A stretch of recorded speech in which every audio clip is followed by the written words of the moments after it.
बिस्मिल्लाहिर्रहमानिर्रहीम। अस्सलाम वालेकुम। मैं हूं बुशरा सिद्दीकी और आप देख रहे हैं मेरा यूट्यूब और फेसबुक चैनल। आज काजी फ़ाइज़ ईसा ने बिला आखिर अपने ओहदे का हल्फ उठा लिया। उन्होंने जी प्रेसिडेंट हाउस में जाकर हल्फ उठाया है और जब हल्फ की तकरीब हुई तो उन्होंने जब हल्फ उठाने लगे तो उन्होंने अपनी अहलिया को भी अपने साथ बुला लिया। अब अपने साथ उन्होंने अपनी अहलिया को बुलाया तो इसके दो वजह हो सकते हैं। पहली वजह कि वो अपने शरीक हयात को अपनी इतनी इम्पॉर्टेंट पॉइंट पे, अपनी स्टेज की, अपनी प्रोफेशनल स्टेज के इतने इम्पॉर्टेंट पॉइंट में अपने साथ रखना चाहते थे। और दूसरी तरफ ये भी हो सकता है कि वो सदर आरिफ अलवी को एक मैसेज देना चाह रहे थे। वो देना चाह रहे थे कि देखो, तुमने रेफरेंस दायर किया था हमारे ख़िलाफ़ और मैं जो कि अपनी बीवी के एहसासों का जवाबदार नहीं हूँ, आज मैं तुम्ही से हल्फ ले रहा हूँ और साथ में मेरी बेगम भी खड़ी हुई हैं। अब सवाल ये पैदा होता है कि काजी फ़ाइज़ ईसा पूरे 16 महीने जो ये पीडीएम की हुकूमत रही तो पूरे 16 महीने काजी फ़ाइज़ ईसा डिस्कस होते रहे और हमने देखा भी कि किस तरह काजी फ़ाइज़ ईसा का इंतज़ार किया जा रहा था और पीडीएम बहुत उतावली हो रही थी और उन्हें लगता था कि इस मुल्क के तमाम मसले मसाइल का हल हो जाएगा अगर तो फ़ाइज़ ईसा साहब आ जाते हैं। और ये तासुर दिया गया और आवाम में भी ये तासुर पाया जाता है कि जैसे जो है फ़ाइज़ ईसा पाकिस्तान के चीफ़ जस्टिस नहीं बने हैं बल्कि वो पीडीएम के हामी हैं और पीडीएम के लिए ही वो फ़ैसले पहले भी करते आए हैं। जैसे कि हुदैबिया फ़ैसला उन्होंने किया था तो उसकी वजह से लोगों को ये लगता है कि उनका झुकाव शायद पीडीएम की तरफ है, जबकि जज तो इंसाफ करता है, उसने तो तराजू बराबर रखने होते हैं और वो इसका झुकाव किसी की तरफ नहीं होता। अब ये देखना यह है कि वो लोग जो बातें कर रहे हैं वो कितनी सही साबित होती हैं और कितनी गलत साबित होती हैं। जो तासुर लोगों में पाया जाता है वो कितना सही तासुर है और वो कितना गलत तासुर है। क्योंकि जब ये आए हैं जस्टिस साहब तो उनके लिए कुछ बहुत बड़े बड़े इम्तिहानात हैं। उनमें से सबसे बड़ा इम्तिहान तो ये है कि जिस तरह आपने देखा था कि पिछले 16 महीनों में हम सब ने विटनेस किया है कि किस तरह अदलिया डिवाइड हो चुकी है, किस तरह अदलिया में इख्तलाफात पाए जाते हैं। तो वो काजी फ़ाइज़ ईसा साहब उन इख्तलाफात को दूर करने में कामयाब हो जाएंगे या नहीं होंगे।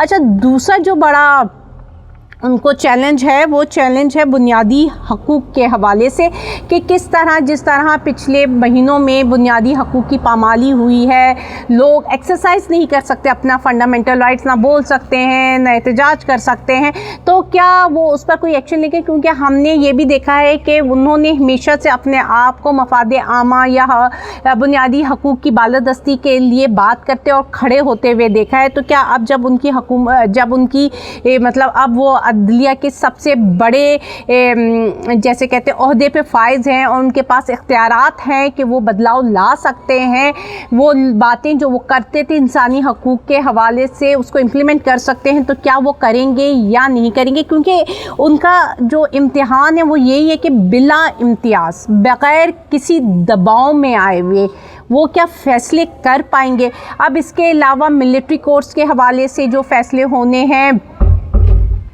उसके बारे में उनकी क्या राय होगी और उसके बाद सबसे बड़ी बात इंतखाबात के हवाले से भी जो फ़ैसले होने हैं उसमें उनका क्या किरदार रहेगा। और एक और बड़ा चैलेंज, क्योंकि पिछले महीनों में हमने ये भी विटनेस किया कि अदालत के हुक्म को कोई नहीं मानता। अदालतें हुक्म दे रही हैं और 2 मिनट बाद उन अदालत के हुक्म को हवा में उड़ा दिया जाता है, चाहे वो सुप्रीम कोर्ट के हुक्म हो, चाहे वो हाई कोर्ट के हुक्म हो या उनसे नीचे अदालतों के हुक्म हो, उनकी कोई भी हैसियत नहीं है। तो किस तरह फ़ाइज़ ईसा इंश्योर करेंगे कि जो भी हुक्म दिया जाता है सुप्रीम कोर्ट की तरफ से उसकी जो है इम्प्लीमेंटेशन भी हो, तो उस बात को वो किस तरह यकीनी बनाएंगे। अब उन्होंने जो आज हल्फ उठाया है उसके बाद जो उन्होंने काम किया वो ये कि उन्होंने प्रैक्टिस एंड प्रोसीजर बिल की जो है समाअत कल सुबह 9:30 बजे कर दी है और ये एक फुल बेंच कोर्ट होगा।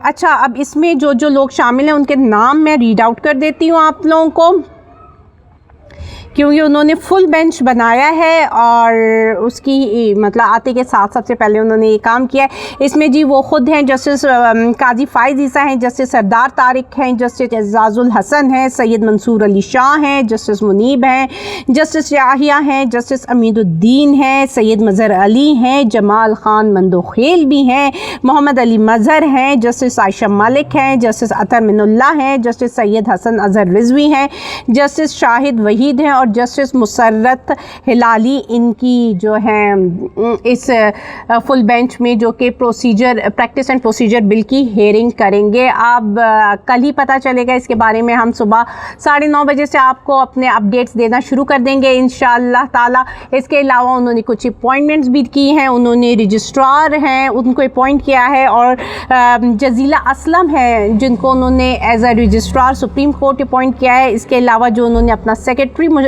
اپوائنٹ کیے ہیں وہ ہیں ڈاکٹر محمد مشتاق صاحب, اور اس کے علاوہ جو اسٹاف آفیسر ہیں ان کے وہ ہیں عبدالصادق صاحب.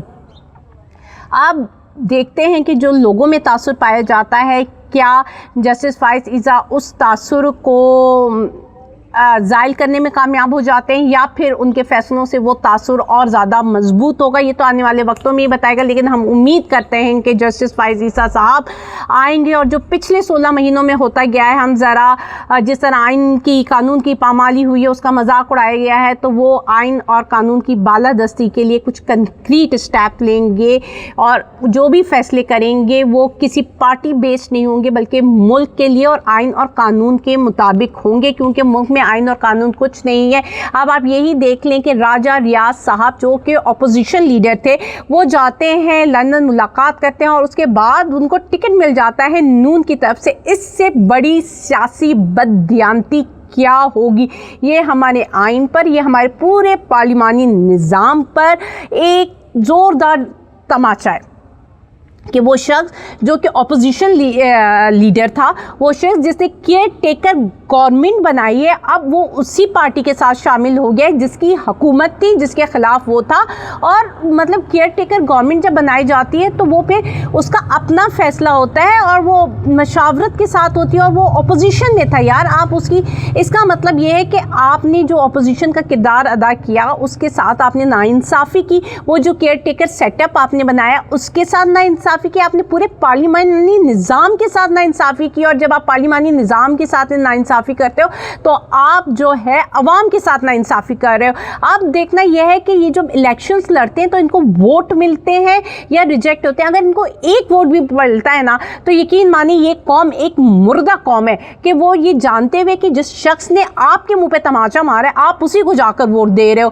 پارلیمنٹ کیا ہے, پارلیمنٹ کی بالادستی کیسے ہوتی ہے؟ کیونکہ وہ عوام کے منتخب نمائندے ہوتے ہیں. آپ عوام کے منتخب نمائندے ہو کر آپ عوام کے ساتھ جعلسازی کرتے ہو, غداری کرتے ہو, تو اس سے بڑی بددیانتی, سیاسی بددیانتی, عوام کے ساتھ بددیانتی, اپنے پارلیمانی نظام کے ساتھ بددیانتی نہیں ہو سکتی. اور اب یہ لوگوں نے دیکھنا ہے, لوگوں نے انشور کرنا ہے کہ وہ ایسے بددیانت لوگوں کو جو کہ پورے نظام کے ساتھ بددیانتی کرتے ہیں ان کو ایکسیپٹ کرتے ہیں یا ان کو بری طرح ریجیکٹ کر کے ایک میسج کنوے کرتے ہیں کہ بس اب اور نہیں. اللہ حافظ.